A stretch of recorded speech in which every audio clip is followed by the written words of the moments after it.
Γεια σου, αν σε ενδιαφέρουν οι σπουδές στο εξωτερικό, τότε μείνε σε αυτό το βίντεο.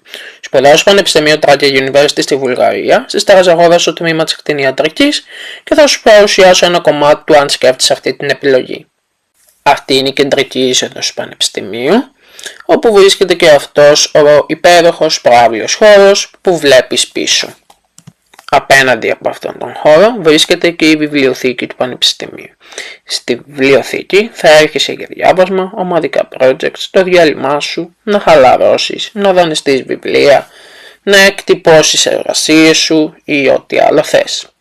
Έχει όπως βλέπεις χώρους για διάβασμα και έχει και έναν επάνω χώρο, ο οποίος χωρίζεται σε έξτρα χώρους για διάβασμα, μόνο σου ή αίθουσες για ομαδικά projects, έχει αίθουσες συνεδριάσεων και έχει και κοινόχρηστους υπολογιστές, όπως βλέπεις τώρα σε αυτό το πλάνο. Το Πανεπιστήμιο έχει διάφορα department, όπως της χημείας, της μεευτικής, της χειρουργικής και της ανατομίας.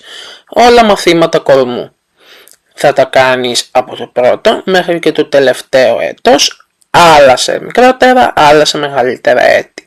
Να σημειώσω εδώ ότι κάθε μάθημα σε αυτό το πανεπιστήμιο έχεις δικαίωμα να το δώσεις 3 φορές. Έχεις επίσης δικαίωμα να χρωστάς έως 3 μαθήματα κάθε χρόνο. Αυτή είναι η κλινική μικρών ζώων του πανεπιστημίου, όπου θα έρχεσαι για τα διάφορα πρακτικά μαθήματα και τα διάφορα περιστατικά σου.